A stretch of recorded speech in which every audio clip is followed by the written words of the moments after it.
Bismillahirrahmanirrahim. Assalamualaikum warahmatullahi wabarakatuh.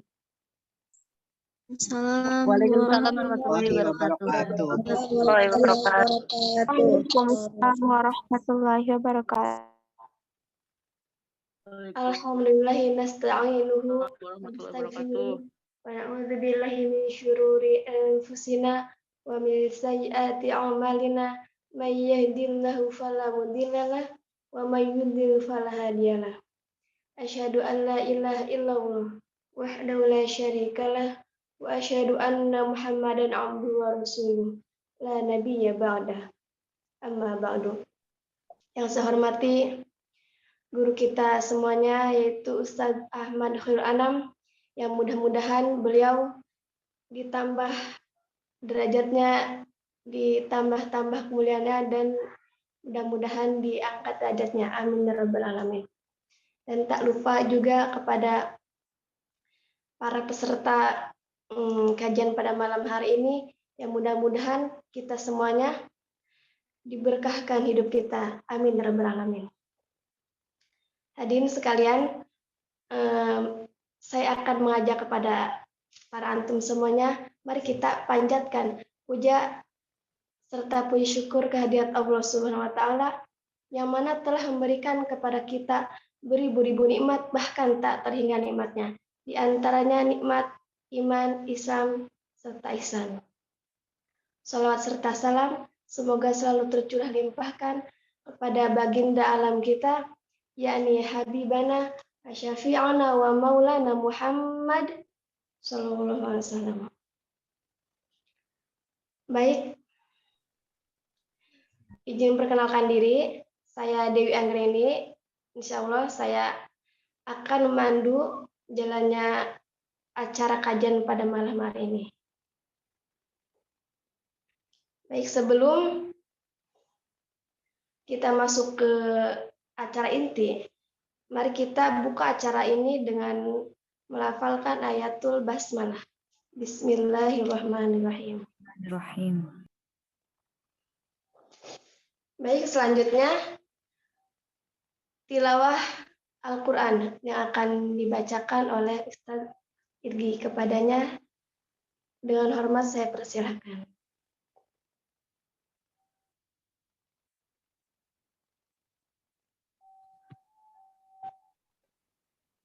Bismillahirrahmanirrahim. Assalamualaikum warahmatullahi wabarakatuh.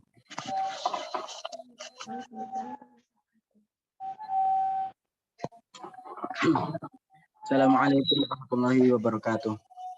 Waalaikumsalam warahmatullahi wabarakatuh. A'udzu billahi minasyaitonir rajim. Bismillahirrahmanirrahim. Innal ladzina la yarjuna liqa'ana waradu bil hayatid dunya الدنيا وطمأنوا بها والذين هم عن آياتنا غافلون أولئك مأواهم النار بما كانوا يكسبون إن الذين آمنوا وعملوا الصالحات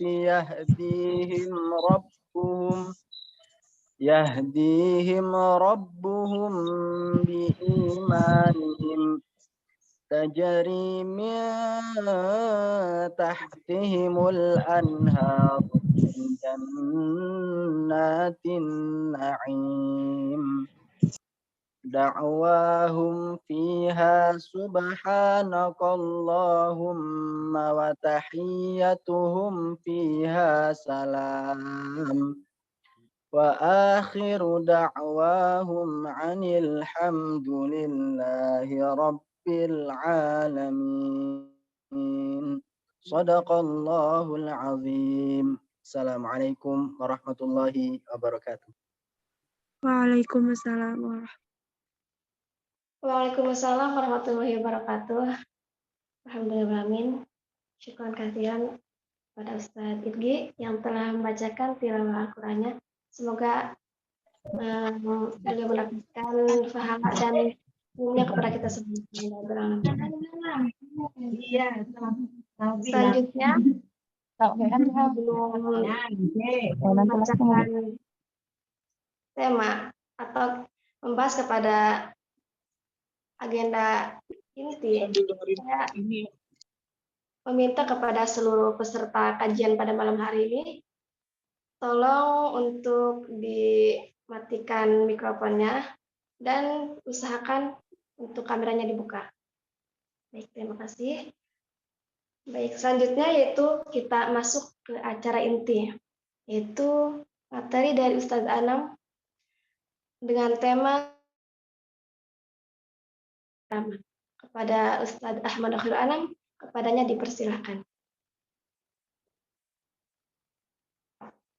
Baik, bismillahirrahmanirrahim. Suara saya jelas enggak nih? Jelas, Ustadz. Masuk nggak suaranya? Masuk. Oke. Jelas. Ya, berarti yang lain di mute aja ya. Jadi selama kajian nanti nggak ada suara kalau bisa. Ya, jadi di hostnya bisa mengaturnya. Assalamualaikum warahmatullahi wabarakatuh. Waalaikumsalam warahmatullahi wabarakatuh. Alhamdulillahi ghafiri dzambi wa qabili taubi syadidil iqabi dzitawli la ilaha illa huwa ilaihil masir. Allahumma salli wa sallim ala sayyidina Muhammad alladzi balagha risalah wa atal amanah wa nasahal ummah wa jahada fi sabilillahi haqqa jihadi hatta atahul yakin. Di layar kelihatan ya? Kelihatan. Oke. Kelihatan. Ya, puji syukur mari kita panjatkan kehadirat Allah Subhanahu wa taala atas segala nikmatnya. Alhamdulillah hari ini kita berjumpa lagi di ruang Zoom yang berapa nih? Lumayan pesertanya ada 236. Yang daftar di grup ada 500-an lebih. Ya, tapi biasa gitu. Biasa kajian itu kalau daftar 1000 yang hadir 500 setengahnya gitu ya. Saya pernah bikin Zoom pendaftarnya sampai ribuan orang yang daftar, yang datang 700. Ya nggak apa-apa lah. Semoga Allah Subhanahu wa taala memberikan kita nikmatnya selalu kepada kita, dan yang paling penting adalah kita bisa mensyukuri selalu nikmat Allah Subhanahu wa taala. Salawat teriring salam semoga selalu terlimpah curahkan kepada Nabi kita Nabi Muhammad sallallahu alaihi wasallam. Nah, saya mau nyapa dulu kepada para peserta di sini. Tadi saya sudah baca ya sebenarnya. Rata-rata jauh-jauh, insya Allah. Ada dari Kalimantan Timur, Kalimantan Selatan, ada dari Surabaya, Malang, Tasik. Ada dari Sukabumi juga, ada dari Bogor, Purbalingga. Ini ada banyak di chat yang saya baca. Masya Allah, saya suka terharu ya kalau bikin pengajian. Kalau bikin kajian biasanya yang datang itu dari berbagai daerah. Ini luar biasa. Berarti ada semangat yang tinggi dari teman-teman semua untuk memperdalam ilmu agama tentunya. Nah, awalnya kajian ini karena judul kita hari ini kan semoga kuat sampai tamat. Ya. Ini awalnya kajian ini diperuntukkan untuk khusus para admin Khodimul Quran. Ya. Khodimul Quran itu, mungkin ada yang belum tahu, ini kelas ngaji online yang berbasis online ya, yang saya dirikan sama teman-teman. Gitu kan. Kemudian adminnya itu ngerasa pengen ada kajian dong, semangat tentang dakwah ya. Jadi nanti ini kita arahnya ke dakwah. Karena kita semua sebenarnya dai. Nah, cuma karena agar kajian ini juga banyak bermanfaat juga bagi yang lain, jadi kita buka untuk umum gitu ya. Alhamdulillah yang datang ada ratusan orang. Mungkin saya nggak perlu perkenalan lebih jauh lagi. Ahmad Khairul Anam ya, sudah tinggal dilihat saja di Instagramnya. Itu ada yang coret-coret gitu ya. Ada coret-coret. Ya, mohon diperhatikan. Ya, bisa dicek aja di Instagram. Mungkin Itu 3 buku yang saya tulis. Semuanya masih tentang menghafal Al-Quran. Alhamdulillah 3 buku ini masuk bestseller di penerbit. Sedang menulis buku yang keempat, ya insya Allah. Nah, apa yang kita bahas hari ini? Ya, apa yang kita bahas hari ini? Kita akan bahas sebuah tema. Ya. Judulnya ini pas saya baca, karena yang buat judul bukan saya. Rasanya kayak apa ya? Sedih juga ya. Semoga kuat sampai tamat. Gitu ya. Semoga kuat sampai tamat. Karena kalau kita dengar diksi yang dipakai itu seolah ada kesabaran yang menemukan batasnya, gitu ya. Semoga kuat sampai tamat, gitu ya. Seolah ada jiwa-jiwa yang tengah merasa lelah. Seolah ada hati yang tergores luka sangat dalam, ya. Seolah ada pejuang yang sedang tertunduk mencari arah jalan, gitu ya. Coba, semoga kuat sampai tamat. Nah, kira-kira tamat itu saya tulis atau saya warnai kuning. Mungkin teman-teman bisa jawab ya di chatting. Kira-kira apa ini maksud tamat di sini? Semoga kuat sampai tamat. Apakah tamat itu sampai tua, sampai lulus, atau sampai apa? Coba. Sampai mati. Nggak usah dijawab pakai suara, pakai chatting aja. Nanti kan muncul di sini, saya baca. Ya, biar nggak terlalu terganggu. Ya, semoga kuat sampai tamat. Ini tentang dakwah ya. Ini tentang dakwah. Makanya dakwah itu harus saling membantu, harus saling menguatkan. Karena kalau kita tidak saling menguatkan, ada masanya kita merasa lelah, ada masanya kita merasa capek, ya, ada masanya kita nggak tahu mau diapain ini. Makanya saya bikin di situ ilustrasinya, gambar backgroundnya itu ada 2 orang yang saling menolong. Karena mungkin hari ini kita sedang merasa di bawah, ya, kita masih di bawah, kayak gimana ya, udah melakukan banyak hal, tapi kok nggak ada yang berubah gitu ya. Kan jalan dakwah tuh banyak, nanti kita bahas ya. Jadi semoga kuat sampai tamat itu maksudnya adalah semoga kuat sampai mati. Karena tidak ada tamat bagi muslim untuk berdakwah kecuali kematian. Ya. Artinya kapanpun, sepanjang nyawa kita masih ada di dalam tubuh kita, maka pada saat itulah nafas dakwah itu terus berhembus. Ya. Hidup kita itu dakwah. Nanti saya sampaikan ya, misi hidup kita. Makanya ini sangat penting, karena jangan sampai sebuah misi besar ini mati di tengah jalan. Ya. Maka kita berdoa kepada Allah Subhanahu wa taala semoga kita semua kuat. Ya, semoga kita semua kuat. Dan Allah Subhanahu wa taala juga menguatkan. Di dalam Al-Qur'an itu Allah Subhanahu wa taala menyampaikan kalimat yang sangat-sangat menyentuh. Ya. Allah memotivasi kita mengatakan wa'bud rabbaka hatta ya'tiyakal yaqin. Surah Al-Hijr ayat 99, dan sembahlah Tuhanmu sampai datang kepadamu kepastian kematian. Al-yakin itu kematian. Di tafsir itu al-yakin kematian. Kenapa? Karena saat kematian itu, pada kematian itu akan menjadikan semua yang ragu menjadi yakin. Gitu ya. Dulu kita ragu tentang dunia, tentang akhirat, pada saat kematian semuanya terungkap. Dan Allah Subhanahu wa taala mengatakan, sembahlah Tuhanmu, beribadahlah sampai datang kepadamu kematian. Kenapa saya sampaikan ayat ini?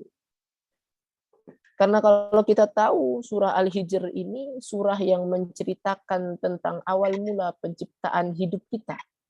Ya.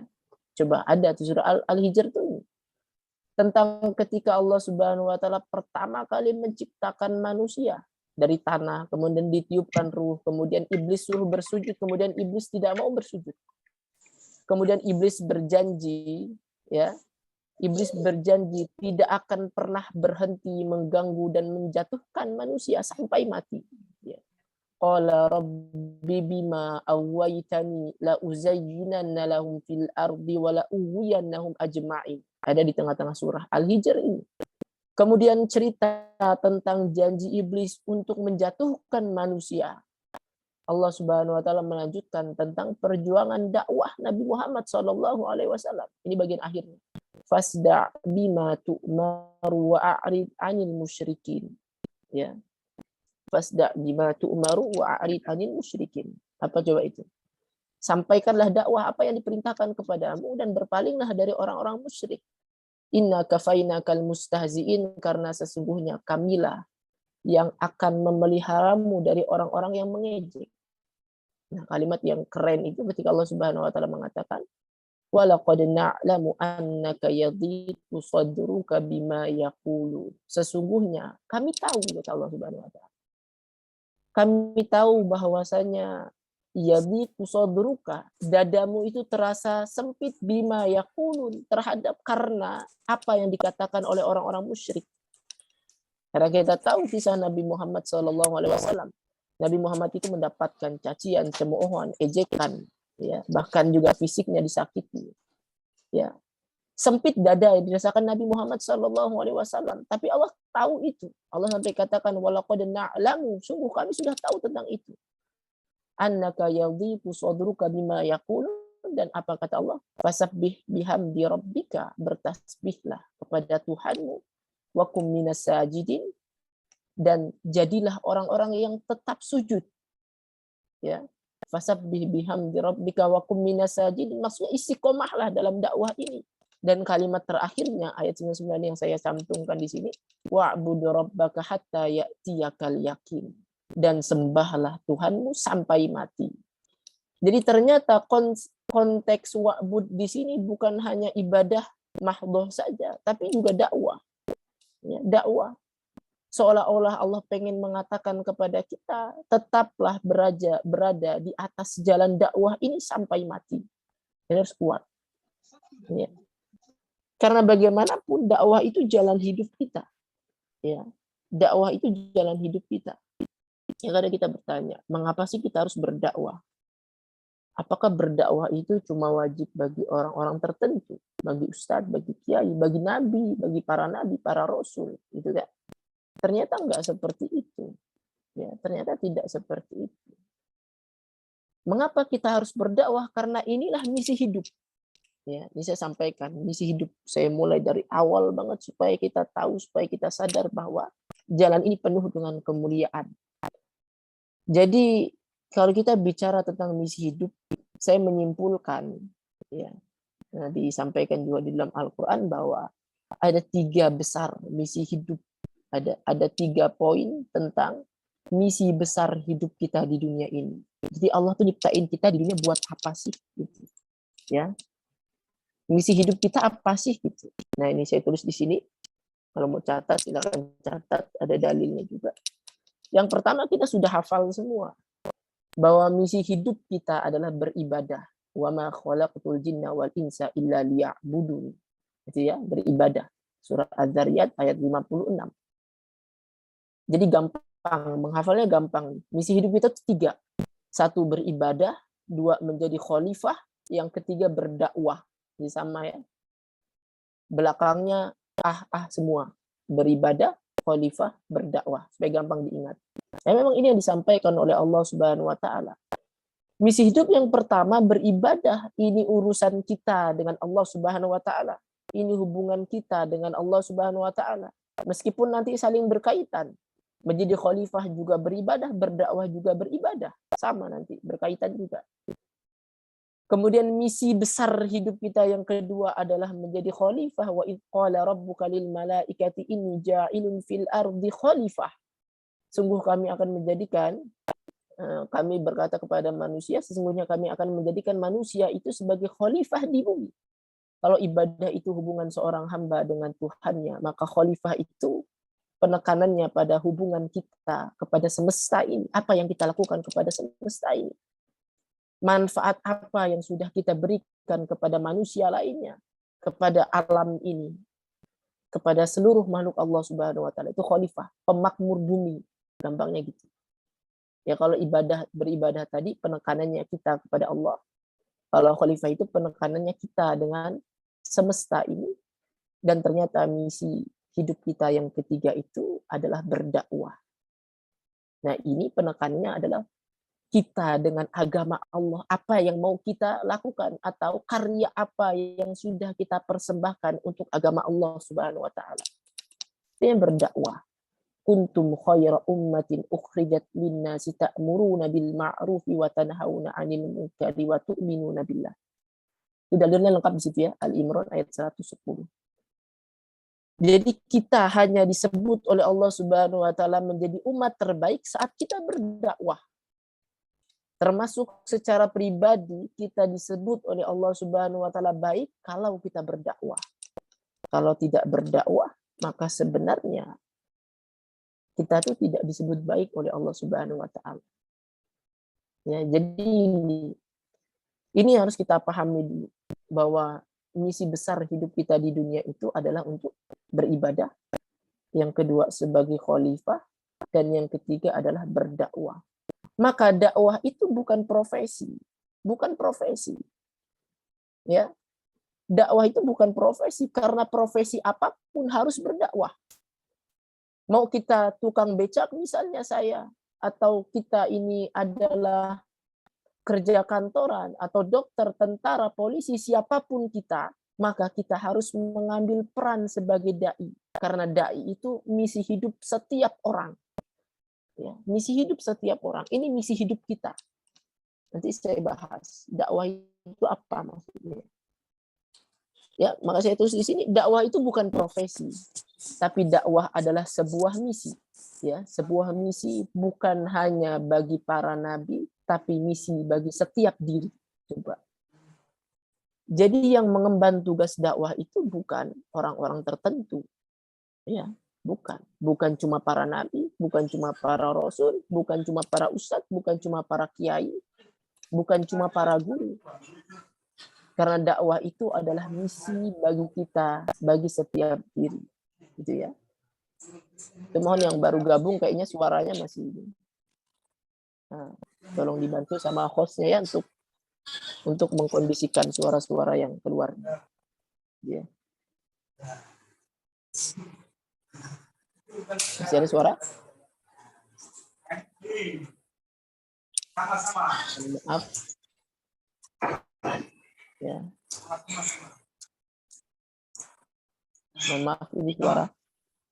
Karena saya sulit berbicara.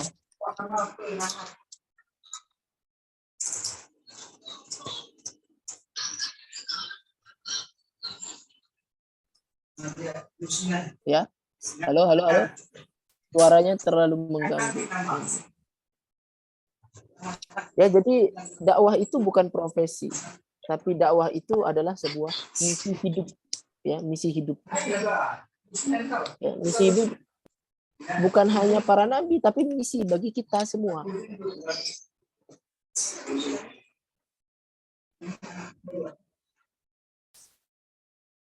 Ini mohon suaranya ya.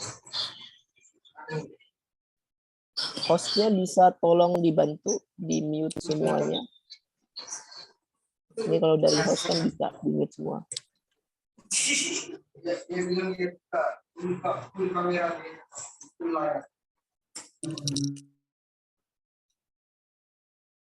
Saya? Gitu. Nah, saya pakai headset jadi suara sekecil apapun itu masuk ke sini agak aneh, agak mengganggu. Nah, maka dakwah itu misi kita semua. Tapi saya kan nggak bisa berbicara di depan umum gitu kan kadang-kadang. Tapi saat saya nggak bisa ngomong, nggak nggak menguasai Al-Quran lah, nggak menguasai ilmu-ilmu tertentu. Saya pakai peci dulu biar rapi. Perlu diketahui bahwa dakwah itu tidak selalu tentang berbicara di atas mimbar, ya. Nggak selalu seperti itu. Dakwah itu bukan selalu tentang jadi seorang motivator misalnya, gitu ya. Tidak selalu tentang mengajar, nggak seperti itu. Dakwah itu intinya menyeru dan mengajak dengan apapun yang kita bisa, dengan apapun. Karena istri dakwah itu kan menyeru, mengajak, ya, dai, orang yang mengajak, ya, orang yang mengajak. Bisa saja dakwah itu berupa kita sharing info penting tentang kajian. Ya, saat saya emang nggak bisa apa-apa, saya cuma bisa ngebut-ngebutan gitu. Kalau gitu saya bantu Ustadz aja lah berangkat pergi kajian-kajian gitu. Nah, itu kan dakwah juga, membantu proses itu. Ya. Membantu proses dakwah juga dakwah.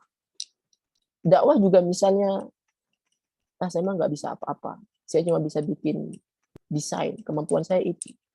Ya udah saya pakai kemampuan ini untuk kepentingan dakwah. Bikinlah desain-desain kajian.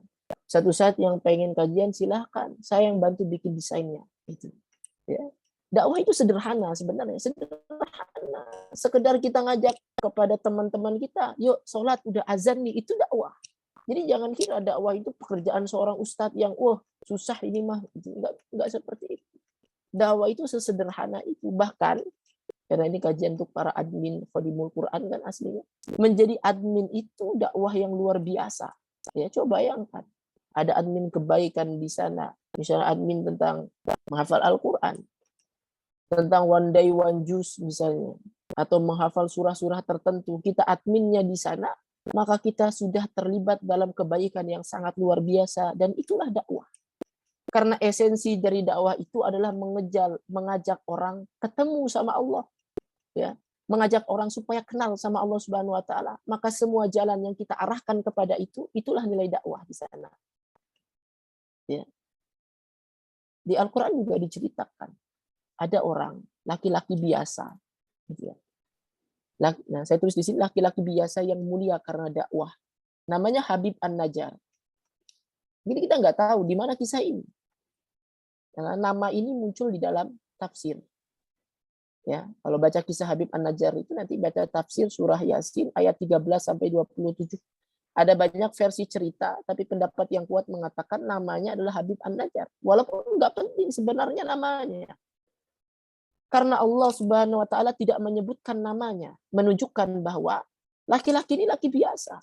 Bahkan namanya saja tidak diabadikan oleh Allah Subhanahu wa taala di dalam Al-Qur'an. Kalau para nabi kan disebutkan namanya.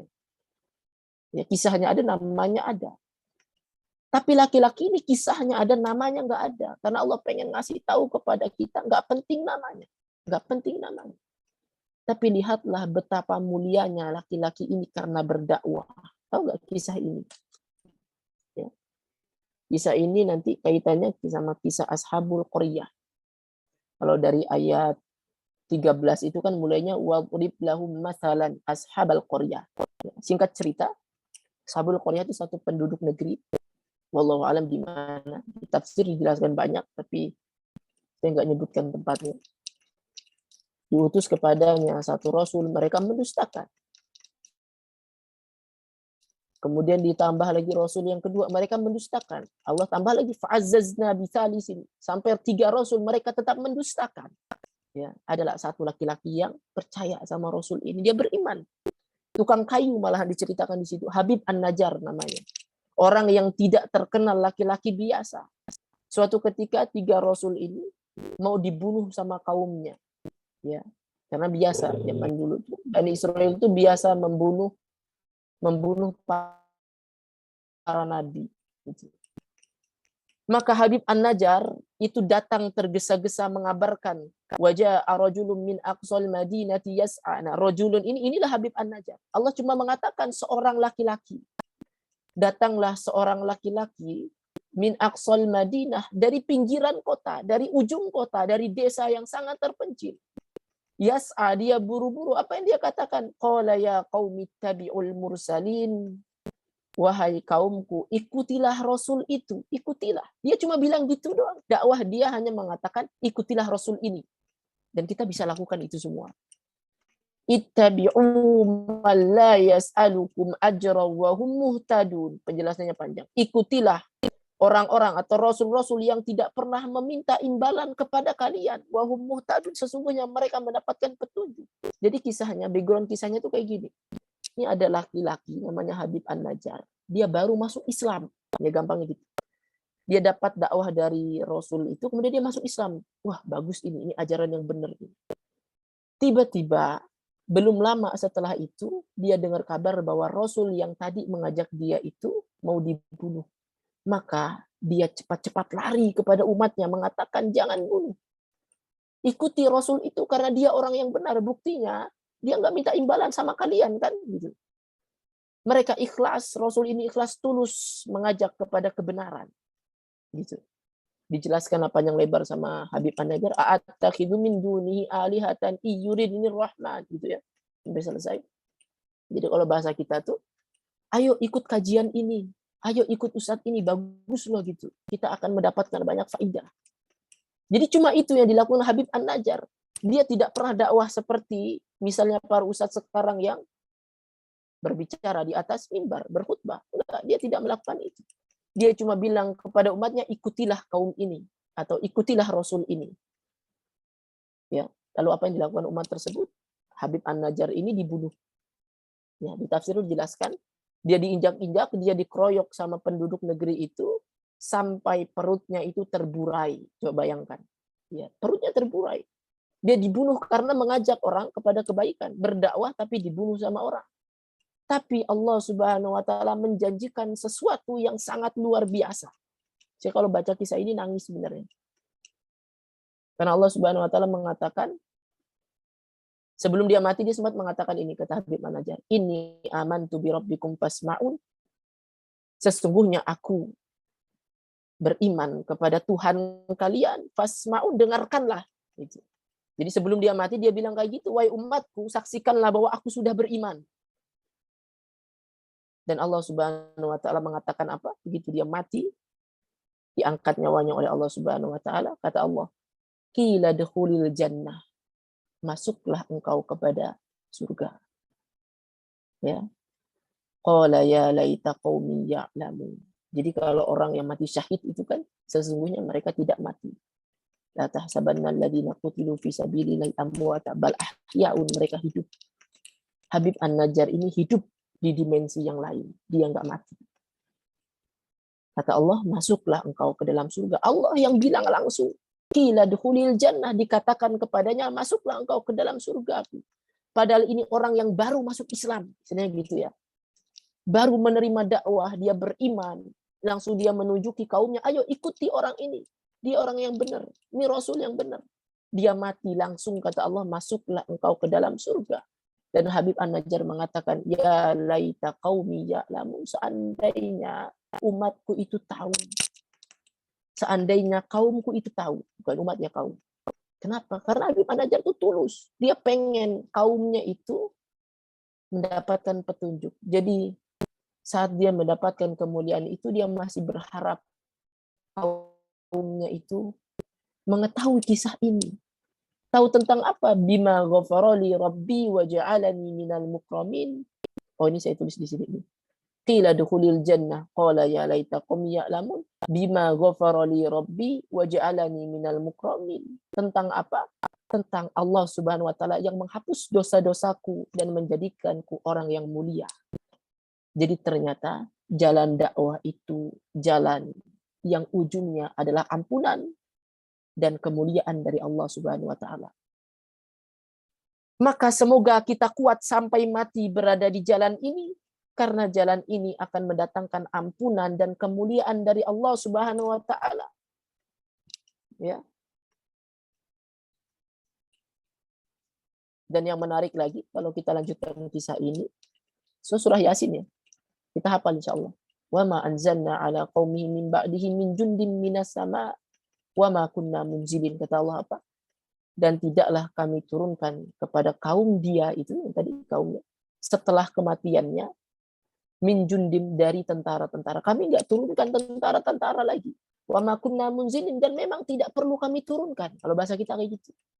In kanat illa sayhatan wahidah, karena sesungguhnya hukuman mereka itu cukup dengan satu teriakan saja. Fa idzahum khamidun, maka tiba-tiba mereka mati semuanya, binasa. Apa coba maksudnya? Orang yang berdakwah itu, ya, orang yang berdakwah itu backingannya adalah Allah Subhanahu wa taala. Ketika Habib An-Najjar itu berdakwah lalu dia dibunuh, Allah mengatakan, kami nggak akan turunkan tentara apapun untuk menyiksa mereka. Seolah-olah Allah bilang, aku nggak akan turunkan bantuan apapun, akulah yang turun tangan langsung, kata Allah Subhanahu wa taala. Wa ma kunna munzilin, dan memang tidak perlu diturunkan tentara sebanyak apapun. In kanat illa sayhatan, cukup satu teriakan. Kenapa? Karena orang yang berdakwah itu dibela oleh Allah Subhanahu wa taala. Ya. dibela oleh Allah Subhanahu wa taala. Jadi jangan takut, jangan lemah. Harus kuat karena jalan ini jalan yang penuh dengan ampunan, kemuliaan dari Allah Subhanahu wa taala. Allah Subhanahu wa taala pasti akan membantu orang-orang yang berdakwah. Kalau di surah Yusuf kata Allah, hatta idza stai'asa ar-rusulu wa dhannu annahum qad kudzibu ja'ahum nasruna. Kalau nggak salah ayat 110 kalau mau nyatat surah Yusuf ayat 110. Hingga jika para rasul itu sudah merasa puncak dakwahnya itu sudah merasa pada puncak dakwahnya, saya nggak mau menerjemahkan putus asa, hatta idza stai'asa karena para rasul tidak putus asa. Wa dhannu annahum qad kudzibu, dan mereka menyangka atau mereka meyakini bahwa mereka sudah didustakan. Ja'ahum nasruna, maka akan datang pertolongan Allah. Jadi selalu dakwah itu dekat dengan pertolongan Allah Subhanahu wa taala dan pasti pertolongan Allah itu datang. Ya. Maka pertanyaan selanjutnya, mengapa dakwah terasa melelahkan? Nah ini, biar kita tahu, biar kita semangat. Apa yang salah sehingga kita ngerasa lemah, capek banget Ustaz. Jadi admin doang capek banget ya gitu. Ngajak santri dari kemarin dinasehatin supaya jangan telat lagi. Capek Ustaz nasehatin kita, capek gitu. Nah, kita suka kayak gitu kan? Merasa capek dalam dakwah. Udah dikasih tahu Ustaz berkali-kali, capek rasanya. Udahlah, nggak mau ngingetin lagi. Pasti ada yang salah. Apa yang menyebabkan dakwah itu terasa lelah? Yang pertama, ikhlas yang belum sempurna. Pasti belum sempurna ikhlasnya. Ikhlas itu kita mengharapkan Allah Subhanahu wa taala.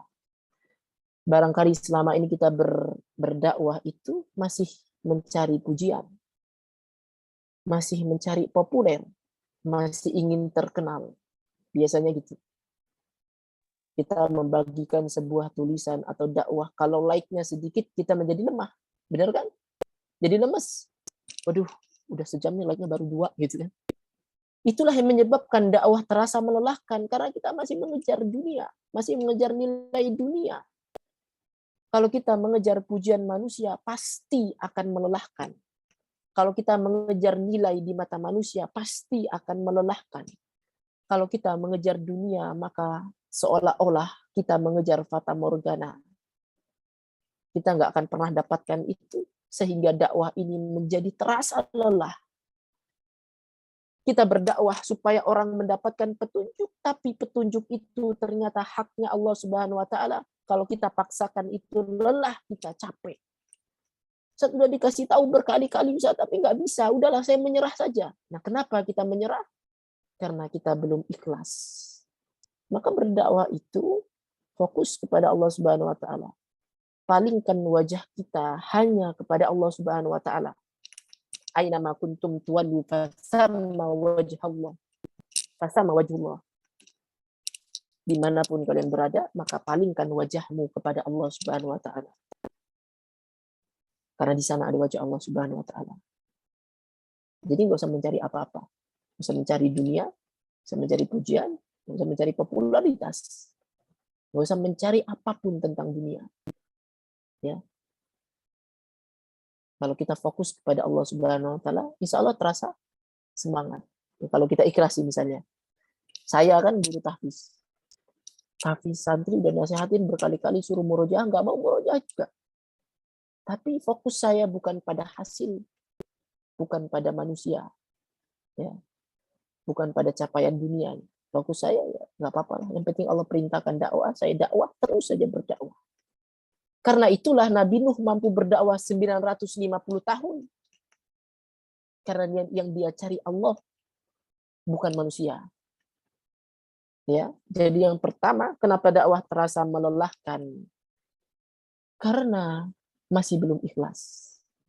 Yang kedua, karena bertuhan kepada ikhtiar. Wah, ini parah. Ini mengerikan, tapi tidak kita sadari. Bertuhan pada ikhtiar. Jadi sandaran kita itu ikhtiar. Ciri orang yang menuhankan ikhtiar itu, dia kecewa jika hasilnya tidak sesuai dengan usaha yang dia lakukan. dia merasa kecewa, dia stres, dia capek, dia lelah. Karena dia merasa sudah melakukan perjuangan 70% tapi hasilnya masih 20%. Orang yang menyandarkan pada ikhtiar itu berharap kalau dia berusaha 70%, ya hasilnya harusnya 70%. Tapi ternyata nggak seperti itu. Ya. Bukan itu. Berdakwah itu bukan seperti itu. Kita nggak boleh bertuhan kepada ikhtiar. Ya, nggak boleh. Nabi Nuh itu tidak pernah kecewa dalam berdakwah. Dan dia tidak pernah bertuhan pada ikhtiar. Ya, nggak pernah Nabi Nuh itu bertuhan pada ikhtiar. Dia percaya kepada Allah Subhanahu wa taala. Saya kasih contoh kisah Nabi Nuh, kisah Nabi Yunus. Nabi Yunus itu pernah berdakwah kepada umatnya. Barangkali dakwahnya sudah puluhan sampai ratusan tahun, karena di Al-Quran nggak disebutkan berapa lama. Umatnya itu 100.000 lebih. Karena itu disebut di Al-Quran. Di Al-Fisanatin au yazidun. Ya. 100.000 atau lebih, kata Allah Subhanahu wa taala. Bahkan lebih, bukan atau. Nah, selama itu berdakwah Nabi Yunus, nggak ada satupun yang beriman kepada Nabi Yunus. Ya, kita tahu kisahnya. Nabi Yunus itu وَذَنُّونِ إِذْ ذَهَبَ مُغَضِّبًا, dan Nabi Yunus yang pergi, kemudian dia pergi dalam kondisi marah. فَنَادَى فِي الظُّلُمَاتِ. Nabi Yunus marah. Memang wajar, manusiawi sebagai manusia. Sudah ratusan atau puluhan tahun berdakwah, tapi nggak ada satupun dari 100.000 orang itu yang menerima dakwah Nabi Yunus. Kan wajar.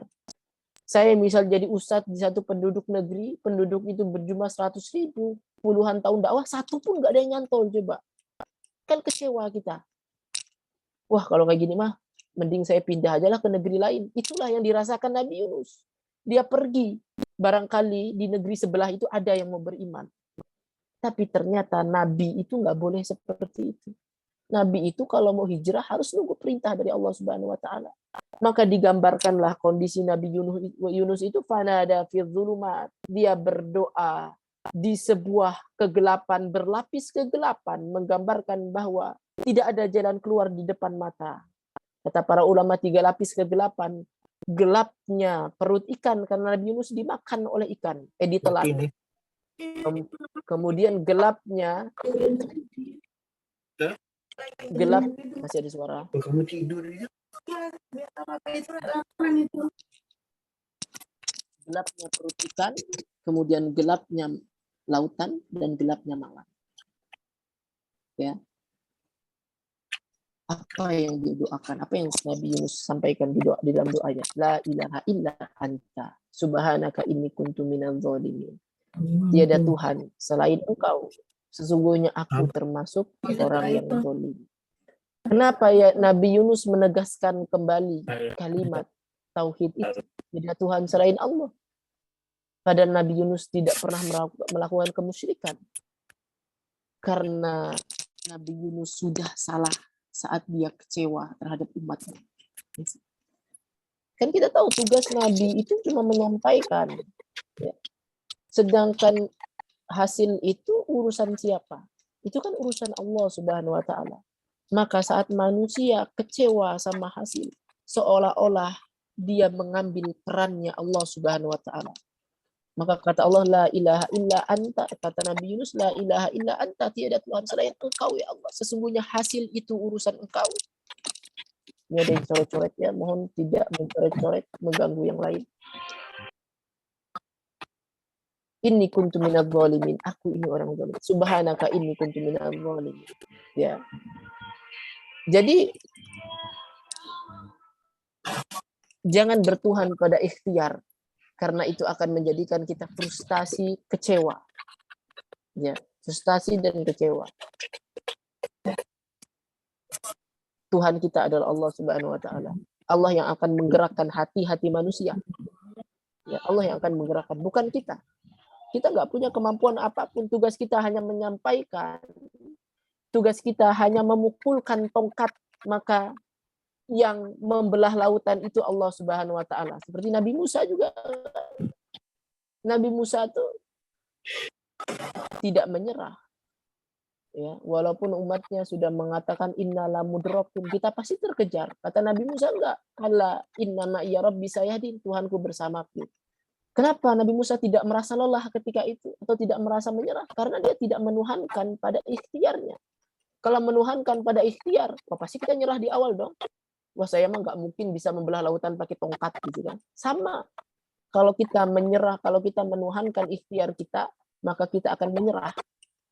Mana mungkin manusia seperti kita bisa memberikan petunjuk kepada orang-orang. Itu bukan hak kita. Bukan kapasitasnya manusia. Itu haknya Allah Subhanahu wa taala. Yang ketiga adalah karena terlalu fokus pada hasil. Ya. Kalau kita terlalu fokus pada hasil, sama. Itu akan menyebabkan dakwah kita terasa lelah. Surah Al-Mulk ayat 2 ya. Alladzi khalaqal mauta wal hayata liyabluwakum ayyukum ahsanu amala. Allah menciptakan hidup dan mati. Mati dan hidup itu untuk menguji kalian siapa yang paling bagus amalnya. Bukan yang paling bagus hasilnya. Jadi hasil boleh jadi tidak ada, tapi berhasil di sisi Allah Subhanahu wa taala. Kalau keberhasilan itu ditentukan oleh hasil, maka Nabi Nuh itulah nabi yang paling gagal. Karena dakwahnya 950 tahun, tapi pengikutnya hanya dihitung jari, paling 40, 70, lihat saja di penafsiran para ulama, rata-rata segitu. Tapi ternyata keberhasilan itu tidak ditentukan oleh hasil. Dia beluakum ayyukum ahsanu amala. Tapi apa yang kita lakukan itu, proses yang kita lakukan itu. Kalau kita berdakwah, maka prosesnya yang dinilai oleh Allah Subhanahu wa taala. Yang penting kita berdakwah gitu. Ya, yang penting kita berdakwah. Ada ayat yang sangat indah ya. Ini selalu menjadi motivasi saya sebagai guru.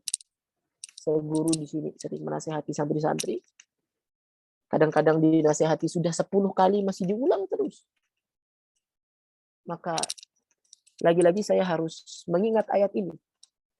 Innaka la tahdi man ahbabta. Sesungguhnya engkau Muhammad.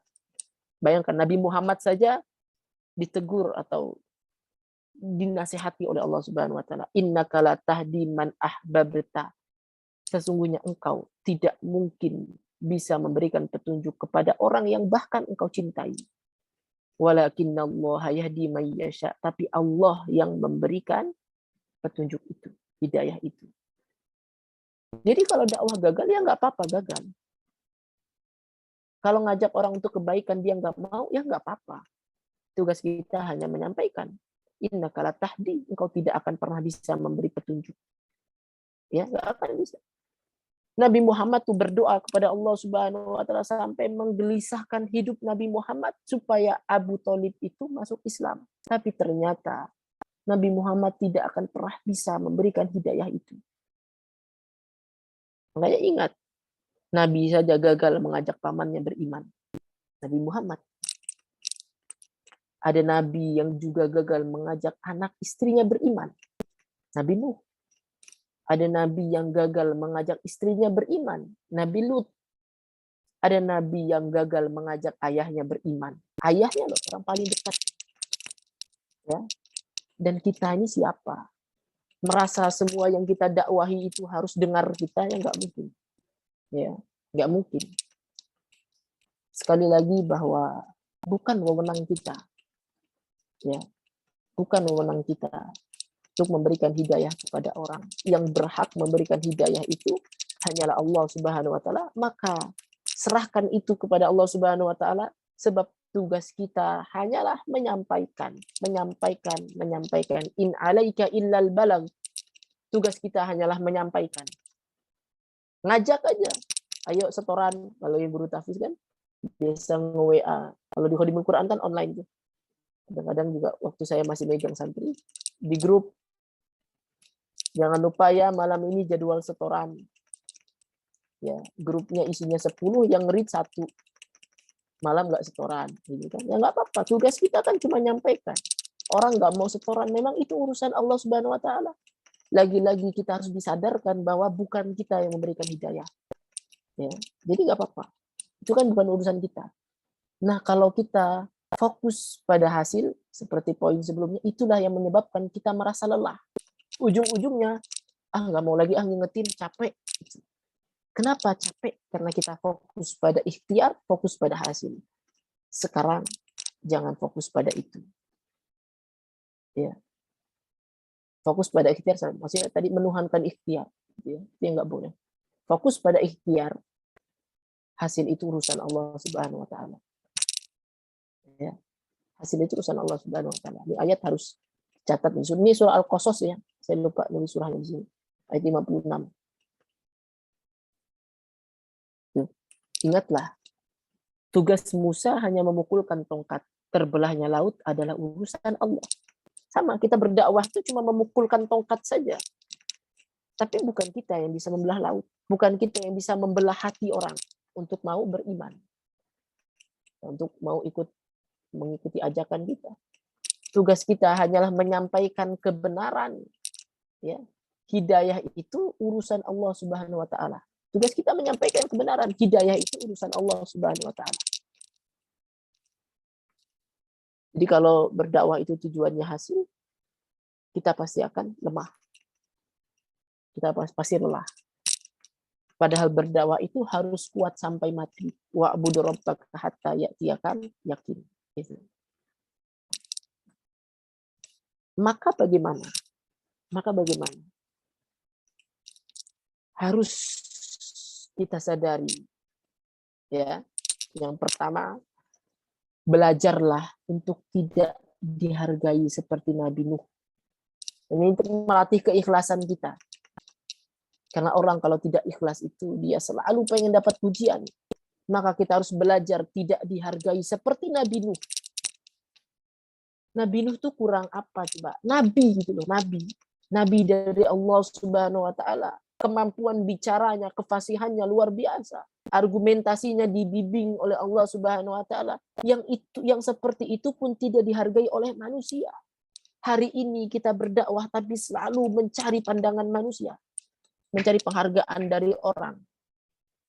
Kalau orang menghina kita jatuh, kalau orang merendahkan kita lemah. Ya. Maka belajarlah untuk tidak dihargai seperti Nabi Nuh. Seperti Habib An-Najjar tadi ya. Tahu nggak dakwah Nabi Nuh itu luar biasa.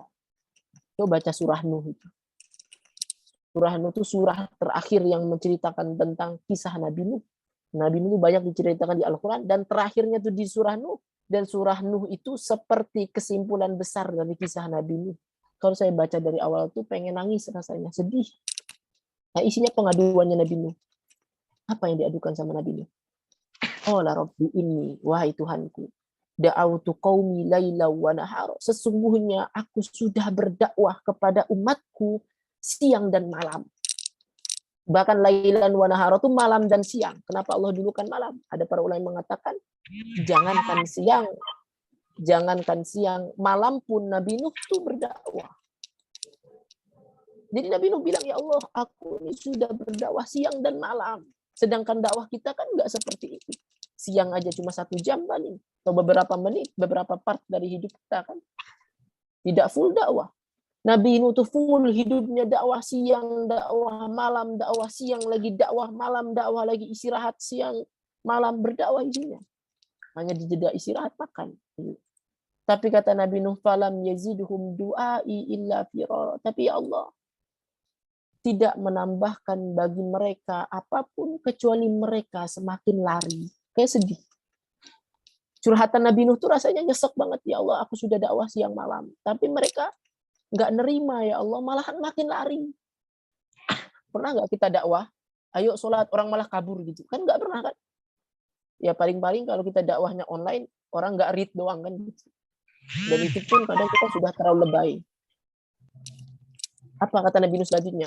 Wa inni kullama da'autuhum litaghfira lahum ja'alu asabi'ahum fi adanihim. Ya Allah, sesungguhnya setiap kali aku menyampaikan dakwah kepada mereka agar mereka meminta ampun kepadamu, ja'alu asabi'ahum fi adani, mereka menjadikan jari jemari mereka di telinga. Jadi tutup telinga. Bukan hanya 1 jari, asabi'ahum tuh seolah-olah menggambarkan semua jarinya tuh kalau bisa dimasukin. Buat apa? Supaya nggak dengar. Jadi kayak kita berdakwah, wahai kaum, dengarkanlah mereka. Tutup telinga gitu. Ya, ja'alu asabi'ahum fi adhanihim. Jadi gimana ya? Kita itu sehebat-hebatnya dakwah kita tidak pernah sampai direndahkan seperti Nabi Nuh. Ya, nggak pernah. Jalu asabi'ahum fi adhanihim wastaghshaw thiyabahum. Mereka menyibakkan pakaiannya. Jadi tutup pakaian. Nggak mau dengar. Bukan hanya masuk telinga kanan, keluar telinga kiri, bukan. Bahkan mereka nggak mau dengar, ditutup telinganya. Ya. Jadi Nabi Nuh belum ngomong, udah tutup. Bahkan Nabi Nuh tuh dianggap gila. Itu orang gila, jangan dengerin. Wastaghshaw thiyabahum wa asarru wastakbaru istikbaru. Mereka semakin berpaling, mereka semakin sombong. Kemudian apa kata Nabi Nuh? Tsumma inni da'autuhum jihar. Ya Allah, aku sudah dakwahi mereka terang-terangan. Tsumma inni a'lantu lahum wa asrartu lahum. Aku dakwahi mereka terang-terangan, kemudian sembunyi-sembunyi, kemudian terang-terangan dan sembunyi-sembunyi. Itu pun mereka nggak beriman. Ya. Jadi gimana? Nabi Nuh itu berdakwah sampai seperti itu. Ya Allah, aku sudah berdakwah siang malam. Setiap berdakwah mereka tutup telinga, mereka kabur, mereka menyibakkan pakaiannya, menutup menggunakan pakaiannya. Aku coba sudah dakwah dengan segala cara, diam-diam, terang-terangan, diam-diam dan terang-terangan. Semua jenis cara dakwah itu dilakukan oleh Nabi Nuh. Tapi wa asrartu lahum israra. Mereka semakin jauh berpaling.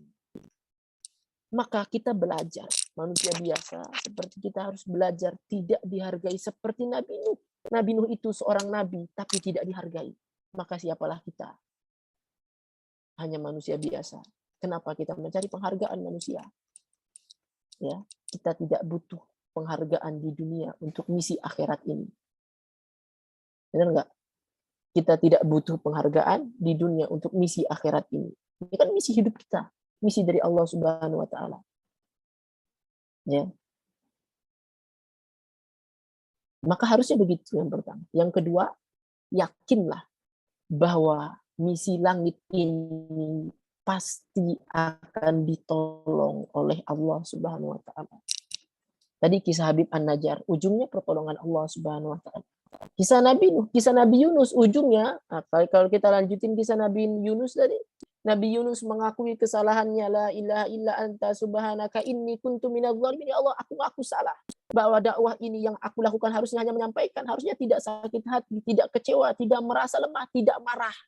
Karena yang memberikan petunjuk bukan aku tapi Engkau ya Allah. Setelah Nabi Yunus mengakui kesalahan itu, Allah Subhanahu wa taala keluarkan dari ikan ya ke sebuah tepi pantai. Ternyata itulah tempat umatnya berada. Lalu Allah Subhanahu wa taala tumbuhkan sebuah labu untuk menyehatkan tubuhnya. Lalu Nabi Yunus kembali kepada kaumnya. Tahu apa yang terjadi? Semua kaumnya sudah beriman. Yang 100.000 itu beriman semuanya saat kepergian Nabi Yunus. Jadi yakinlah bahwa misi langit ini pasti ditolong oleh Allah Subhanahu wa taala asalkan kita menyerahkannya kepada Allah Subhanahu wa taala. Ingat saat Nabi Yunus mati-matian mengandalkan ikhtiarnya berdakwah puluhan tahun, tidak ada satupun yang beriman. Saat Nabi Yunus pergi, dia mengakui kesalahannya, menyerahkannya kepada Allah. Justru penduduknya beriman saat tidak ada Nabi Yunus. Artinya saat itu Nabi Yunus gak ngapa-ngapain. Cuma ngaku sama Allah dia salah. Tapi dengan menjadikan diri fokus kepada Allah, umatnya malah beriman. Aneh ya? Bukan aneh, maksudnya keren gitu ya. Saat Nabi Yunus mati-matian, menggunakan ikhtiarnya tidak beriman. Saat Nabi Yunus pergi dan menyerahkannya kepada Allah, mereka beriman tanpa ada Nabi Yunus di dalamnya. Ini mengajarkan bahwa dakwah itu yang memberi petunjuk Allah, hanya Allah. Demi Allah, hanya Allah. Ya, Nabi Yunus nggak ada di tengah-tengah umat saat semuanya beriman. Allah yang memberikan hidayah itu. Bahwa Allah Subhanahu wa taala akan menolong jalan dakwah ini. Nabi Nuh juga sama. Saat semua kesengsaraan dakwah itu, dalam tanda kutip, dirasakan oleh Nabi Nuh, ada doa yang terkenal di dalam Al-Qamar. Ini doa ini saya menjadi patokan dalam hidup saya. Kata Nabi Yunus, apa doanya? Fada'a rabbahu anni maglubun fantasir. Maka Nabi Yunus berdoa kepada Allah. Ya Allah, sesungguhnya aku sudah kalah. Bukan menyerah, Nabi Yunus nggak menyerah. Tapi Yunus menyerahkan kepada Allah Subhanahu wa taala, ya Allah, aku sudah kalah. Tidak bisa ikhtiar ini menjadikan mereka mendapatkan petunjuk. Apa selanjutnya? Fafatahna abwaabas sama. Maka kami bukakan pintu-pintu langit. Maksudnya hujan. Jadi setelah Nabi Yunus menyerahkan sepenuhnya kepada Allah, pertolongan itu kontan langsung datang saat itu juga. Fafatahna. Fa itu cepat. Dalam kaidah tafsir itu kan, fa itu huruf tartib bi ghairi muhlah. Menunjukkan urutan tapi tanpa jeda. Pakai fa. Kalau pakai tuma itu bisa ada jedanya. Fafatahna abwaabas sama. Seketika itu Allah tolong. Ya. Karena memang jalan dakwah itu ujungnya adalah pertolongan Allah. Pertolongan Allah. Mata nasrullah ala inna nasrullahi qarib. Pertolongan Allah itu dekat. Dan maka yang ketiga, yakinlah bahwa hidayah itu bukan urusan manusia. Hidayah itu bukan urusan manusia. Yakin. Jadi kita nggak capek. Ya. Nggak capek mikirin gimana ya supaya orang tuh mau ikut aku. Ya nggak gimana-gimana. Namanya dakwah itu bukan berhasil tujuannya. Tapi adalah dekat dengan Allah Subhanahu wa taala, menjalankan misi Allah Subhanahu wa taala. Kita itu diperintahkan berdakwah, bukan diperintahkan untuk memberi hidayah, bukan. Allah memerintahkan kita berdakwah, bukan memberi hidayah. Allah memerintahkan kita menyeru. Ya. Bukan memastikan orang ikut seruan kita. Itu urusan Allah. Yakin bahwa hidayah itu bukan urusan manusia, itu urusan Allah Subhanahu wa taala. Wah, udah 1 jam nih. Udah jam 9, 1 jam. Dan ini slide terakhir. Maka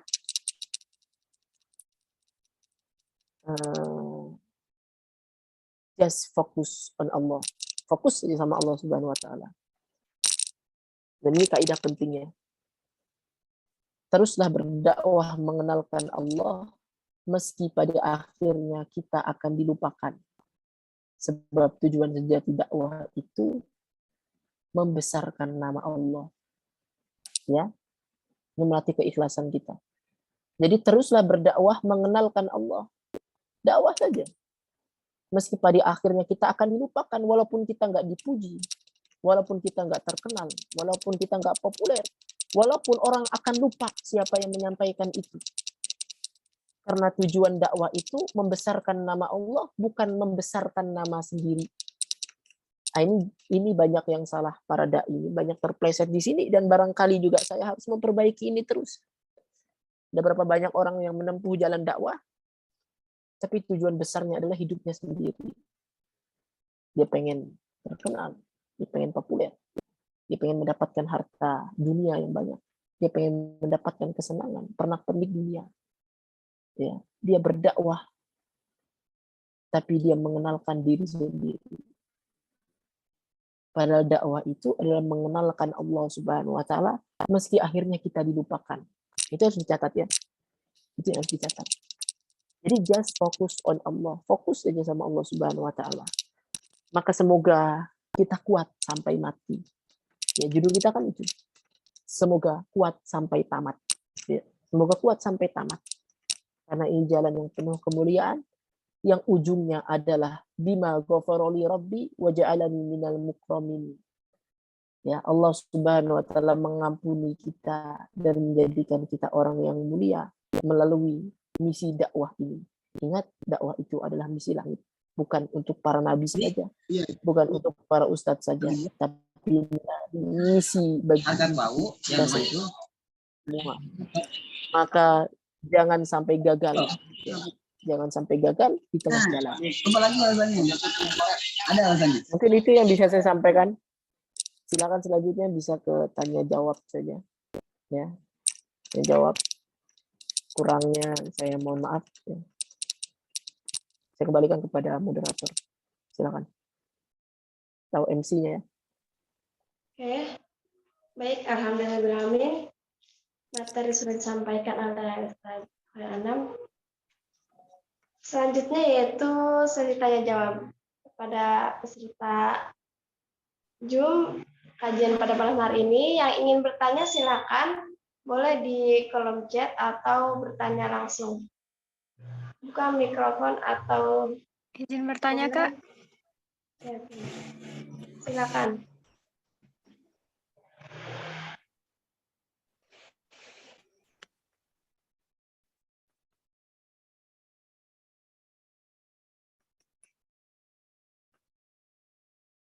Ya silakan yang tadi mau nanya.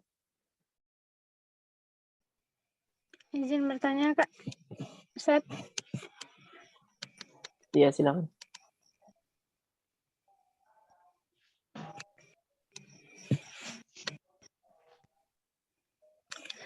Oke, bismillahirrahmanirrahim.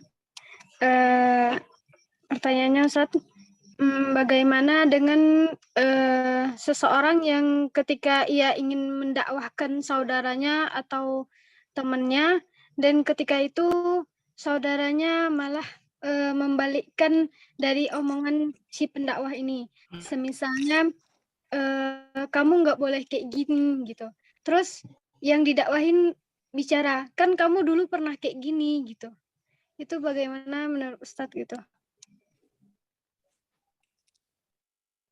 Langsung jawab ya.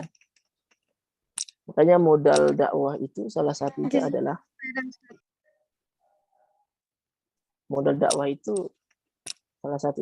kita sudah siap dengan apa yang kita ucapkan. Memang idealnya ya kita harus memperbaiki diri kita. Jadi apapun yang ingin kita katakan, pastikan bahwa itu sudah dimulai dari diri sendiri. Karena kalau tidak, kabura maqtan indallahi an taqulu ma la taf'alun. Tapi bagaimanapun kita pasti punya masa lalu yang buruk, dan orang-orang pasti selalu akan bisa menemukan celah untuk menjatuhkan hidup kita. Ya. Kayak saya, misalnya saya berdakwah, orang-orang akan selalu menemukan. Kalau mau bahas dosa, ya saya punya dosa juga. Kalau mau bahas masa lalu, ya memang masa lalu kita banyak yang tidak baik gitu. Jadi gimana kalau menghadapi orang yang seperti itu? Ya biarkan saja. Ya, sama saja seperti rumus yang tadi itu. Jangan dengarkan perkataan orang. Gitu. Kan tugas kita sudah menyampaikan. Kalau dia malah menjatuhkan balik kita, ya sudah. Memang barangkali itu sebagai introspeksi bagi diri kita sendiri. Ya, yang penting poin utamanya atau poin pentingnya adalah kita sudah berusaha menyampaikan kebaikan yang harus kita sampaikan. Gitu. Misal kita sampaikan kepada dia, tahu nggak laki-laki itu berjamaah loh di masjid karena Nabi Muhammad mengajarkan untuk berjamaah. Dulu juga kamu kayak gitu kok. Ya kita mungkin bisa sampaikan, oh iya dulu saya memang belum sadar, sekarang saya sudah sadar. Insya Allah saya juga lagi berusaha untuk selalu sholat berjamaah di masjid. Tapi kalau dia nggak mau dengerin, ya sudah, kan bukan urusan kita. Ya, bukan urusan kita. Ya nggak apa-apa yang kayak gitu. Itu jawaban saya. Oke, pertanyaan yang pertama sudah terjawab ya. Selanjutnya ke pertanyaan dari Kameta. Assalamualaikum Ustaz, izin bertanya. Ketika melihat kemaksiatan yang nyata di depan mata, namun belum berani menegur atau mengingatkan secara langsung, dikarenakan ia orang yang lebih tua. Mohon penjelasannya dan solusinya, Ustaz. Ya, kalau lihat kemaksiatan langsung tapi nggak bisa negur, maka cari orang yang ketiga. Memang dakwah itu penuh strategi. Memang kadang beberapa kondisi itu kita nggak bisa langsung turun tangan. Sebab kalau kita turun tangan malah jadi kacau. Gitu. Tapi apa yang bisa kita lakukan? Kita cari orang ketiga. Misal yang kita lihat keburukannya itu ada pada guru kita. Kan kita nggak mungkin nasihatin guru kita. Gitu ya. Maka bisa dengan apa? Cari orang ketiganya. Kita curhat kepada guru yang lain, suruh menyampaikan tentang ini, suruh disinggung tentang ini supaya dia berubah. Gitu. Cari orang ketiga gitu aja. ya, dari orang ketiga. Termasuk juga ke teman. Kalau kita ngerasa kalau misal nasihati ke teman itu takut malah jadi renggang pertemanannya, gitu kan? Kadang-kadang ada yang seperti itu kan, ada orang-orang tertentu itu kalau dinasihati malah marah. Maka cari orang ketiganya, bisa kita sampaikan kepada saudara dia, pada teman dekat dia yang lebih klop sama dia, atau kepada orang tuanya misalnya kayak gitu, supaya orang tua yang nasihatin, atau kepada gurunya supaya gurunya yang menasihatin, gitu. Jadi lewat orang ketiga, ya ada banyak cara sebenarnya, gitu. Itu dipertimbangkan sendiri, gitu. Bagaimana bagusnya, ini itu. Baik, sudah terjawab ya Kak. Untuk pertanyaan selanjutnya yaitu dari Kak Umi Nurbaiti. Izin bertanya Ustaz, bagaimana jika berdakwah tapi bukan dari kalangan pesantren atau orang-orang alim dan ilmu yang kita sampaikan kerap disangkal oleh orang lain? Gitu Ustaz. Ini sama ya dengan kisah Habib An-Najjar, berdakwah walaupun bukan nabi misalnya, bukan ustadz, bukan kiai, bukan orang berilmu, tapi kewajiban dakwah tetap melekat pada diri kita. Dan ingat, dakwah itu bukan selalu tentang bicara panjang lebar, bahas dalil-dalil tertentu, fikih-fikih tertentu gitu. Nggak selalu tentang itu. Maka kalau kita merasa bukan anak pesantrenan misalnya, atau kita nggak punya ilmu yang mendalam tentang agama, bicaralah sesuai kapasitas gitu. Salah juga kalau kita memaksakan diri dakwah, kan kata Ustadz semua harus berdakwah. Oke, saya berdakwah. Pokoknya saya harus menyampaikan tentang fikih toharoh. Padahal kita nggak punya ilmunya, cuma baca-baca di Google yang pengetahuannya masih ngambang, kemudian kita paksakan. Nah itu salah juga. Maka berdakwahlah sesuai dengan kapasitas. Gitu. Kalau kita kapasitasnya tentang bisnis, gitu, maka kita bisa berdakwah lewat bisnis, ya, tentang hukum-hukum bisnis gitu. Kemudian dihubungkan dengan syariat Islam dalam berbisnis seperti apa. Kalau itu kapasitas kita, silakan sampaikan itu. Kalau jangan sampai kalau kemampuan kita di misalnya desain grafis, kita berdakwah tentang ilmu tafsir, ya kan nggak kena. Kita bisa berdakwah melalui desain grafis. Misalnya bikin kalimat-kalimat motivasi, didesain, diupload, dan itu dakwah juga. Gitu. Jadi sesuai dengan kapasitasnya. Gitu. Ya, alhamdulillah ya. Selanjutnya Ustaz, bagaimana agar dakwah kita didengar minimal ada pengikutnya meski hanya dalam lingkungan keluarga? Bagaimana tips atau trik dakwahnya Ustaz? Syukran. Satu aja mungkin ya, agar dakwah itu berenergi, maka ucapkan atau sampaikan apa yang sudah kita lakukan. Insya Allah berenergi. Kalau kita misalnya sudah rajin sholat tahajud, kemudian kita berdakwah sholat tahajud, insya Allah orang dengar. Karena dia sudah lihat buktinya. Tapi kalau kita menyampaikan apa yang belum kita lakukan, ayo sholat tahajud, tapi nggak pernah sholat tahajud kitanya. Itu dakwah jadi nggak ada nilainya. Ayo murojaah, kita nggak pernah murojaah, hafalan berantakan. Bagaimana orang akan dengar? Jadi bagaimana supaya orang mau mendengar, maka sampaikan apa yang sudah kita kuasai. Sampaikan apa yang sudah kita kuasai, dan jauhi dosa. Jauhi keburukan, terutama keburukan yang terlihat. Gitu. Karena kalau orang-orang melihat keburukan, dosa yang kita lakukan, misal kita melakukan terang-terangan, misal dosa sederhana saja membuka aurat pakai celana pendek, misal laki-laki sampai keangkat lututnya, terus dia keluar rumah, itu kan dosa yang diumbar gitu. Maka suatu saat kita berdakwah itu akan turun izah kita, jadi orang nggak akan dengar. Hanya orang yang berdakwah kemarin aja pakai celana pendek gitu, padahal hal sederhana ya, tapi itu akan mempengaruhi kualitas atau energi dakwah yang kita sampaikan. Jadi tadi pastikan dimulai dari diri kita, sampaikan apa yang sudah kita kuasai, dan jangan melakukan dosa di depan umum. Itu aja sederhana. 2 tips ini. Ya, baik. Ya, silakan. Ustaz, sebelumnya ini sampai jam berapa ya? Oh, nggak tahu. Mungkin 5 menit lagi paling lama. 5 menit lagi ya. Oke. Kita, karena ini Masya Allah banyak pertanyaan juga ya. Kita lanjut ke pertanyaan selanjutnya ya. Ini bagaimana memotivasi diri sendiri ketika sudah berada di sangat lelah dalam perjuangan dan sudah berikhtiar dengan keras, namun hasilnya belum sesuai. Sebenarnya ini materinya sudah disampaikan tadi ya. Bagaimana memotivasi diri itu kan sebenarnya sama. Bagaimana agar dakwah itu terasa tidak melelahkan, ya kita tujuannya hanya Allah Subhanahu wa taala gitu ya. Walaupun hasil tidak sesuai dengan kehendak kita, ya tetap nilai yang Allah Subhanahu wa taala akan berikan itu kan bukan pada hasilnya, tapi kan prosesnya gitu. Jadi kalau belum berhasil mengajak banyak orang, ya nggak apa-apa, kan prosesnya yang Allah nilai gitu. Prosesnya yang Allah nilai. Ingat saja Nabi Nuh gitu. Ingat saja Nabi Nuh. Nabi Nuh tuh ratusan tahun berdakwah, kalau kita rata-ratakan setahun itu nggak dapat satu orang, nggak dapat. Karena kalau setahun seorang kan berarti 950 tahun ya 950 orang.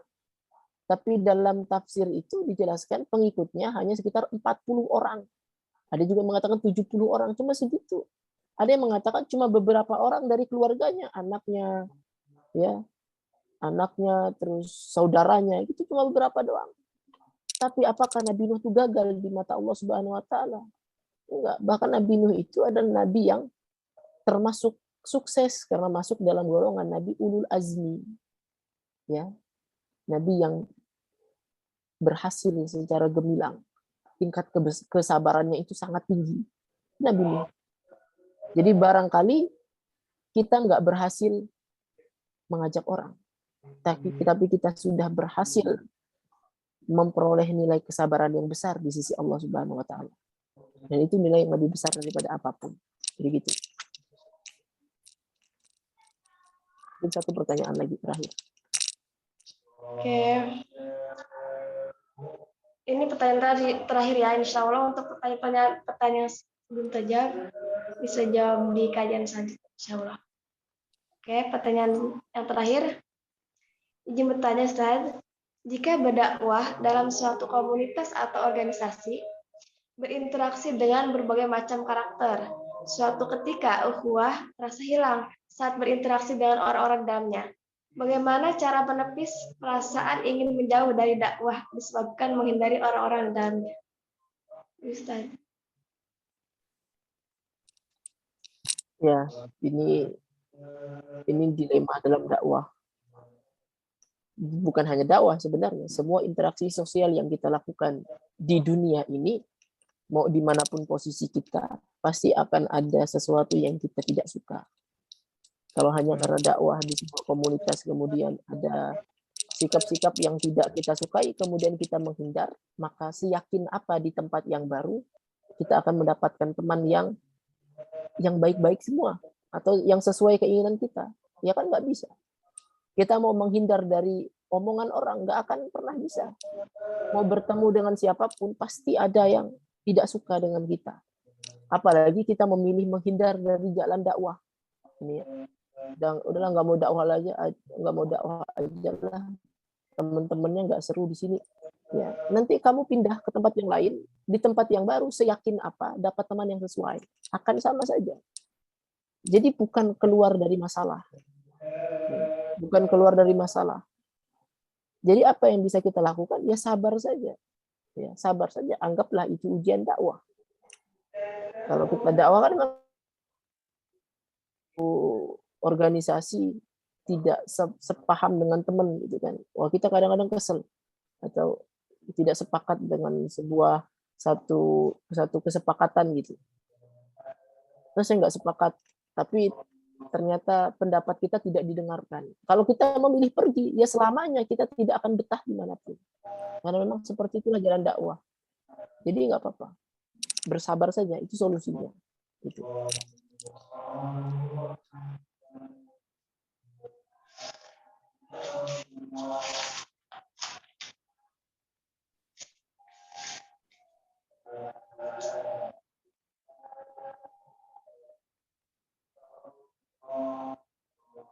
Cukup ya? Baik. Untuk pertanyaan dicukupkan ya. Selanjutnya kita ke sesi dokumentasi.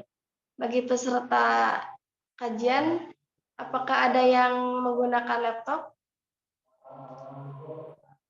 Yang menggunakan laptop boleh dibuka mic-nya. Ada? Ada. Oke, bisa dipandu Kak?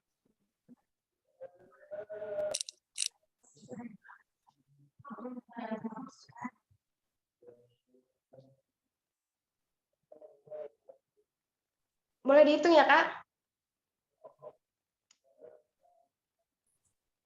Oke, yang pertama ya. 1, 2, 3. Bentar.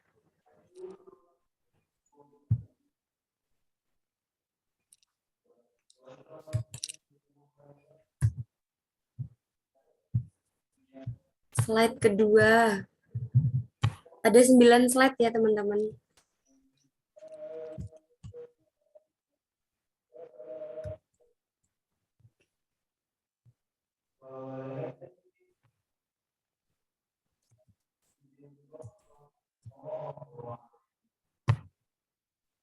Slide ketiga.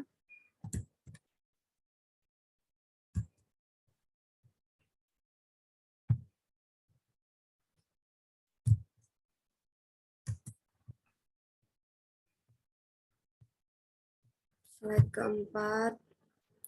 Ini tapi nggak ada yang buka kamera.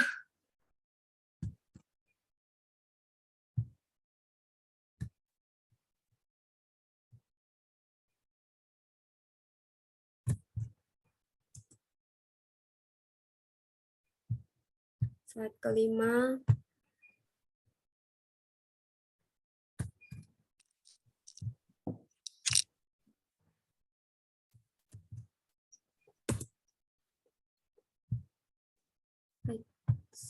Slide ke-6.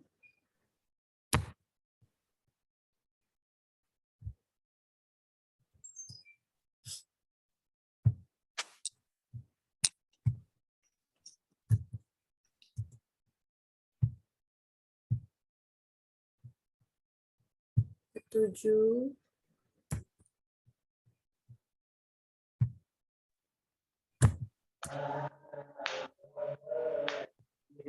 Slide 8.